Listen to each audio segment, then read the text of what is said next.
Assalamualaikum everyone. I hope you all are doing well.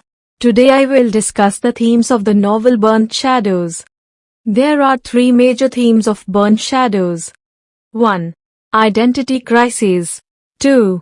Feminism. 3. Post-colonialism. 1. Identity crisis.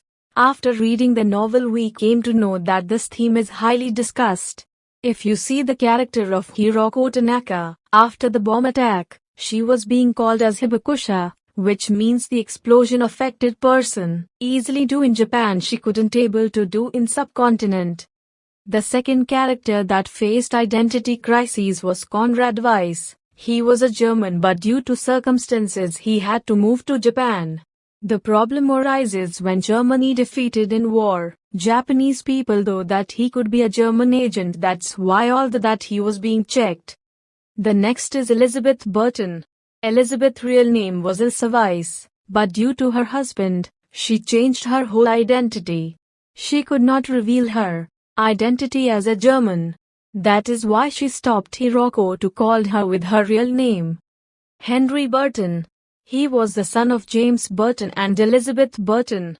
He was born in Delhi but his parents sent him to their native land for study. There he faced a lot of identity crises.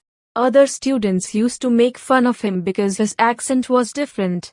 For Henry, his identity was an Indian but he had to live in place that was foreigner to him. The last one is Raza Conrad Ashraf. Among all, he had faced identity crises the most. He was the son of Hiroko who was the Japanese woman and Sajjad who was born in Delhi. So, Raza has mixed features, that is why he wasn't get mixed with any of the two nations. For Japanese his looks are different and for Pakistanis his features were different. Due this he always felt uncomfortable. That's the reason he feel very comfortable in the company of Afghans, who did not treat him differently. The second major theme is feminism and anti-feminism in this novel. If you read this novel, you will understand that the character of Hiroko was a feminist character. Because she was the one who struggled the most but she didn't lose hope, and survived in every situation. She took her own decisions, even if it was of moving to Delhi or marrying with Sajjad or even moving to New York. She always stands for herself. She faced bravely all the problems. But if you see the character of Elizabeth Burton, the author has shown the anti-feminism. Anti-feminism in a sense that she could not even stand for herself. She changed her identity. She lived as a British lady although she was not. She lived a toxic marriage life for so many years. She was dependent on her husband.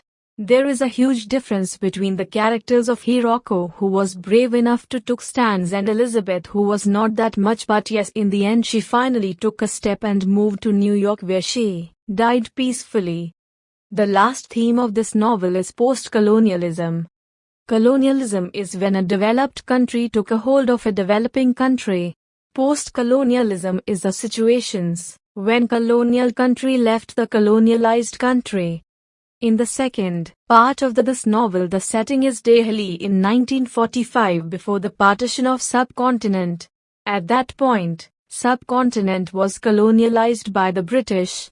In colonialism, the country who ruled the colonialized thinks that they are superior than the people who are being colonialized, and it can be seen between the James Burton and Sajjad Ali Ashraf. Whenever they play chess, James Burton shows his superiority through his conversation, and he likes to see Sajjad in his used clothes. Other parts of the novel and this part as well showed post-colonialism. The reaction that colonialized people show against colonials. For example, Sajjad also likes to wear British dresses but after when he left the job he wore kurta salwar and went to Burton's house to show his real identity. So that's all for today's video. I hope it helps you to understand the novel. So like, share and subscribe to my channel and till the next video, Allah Hafiz.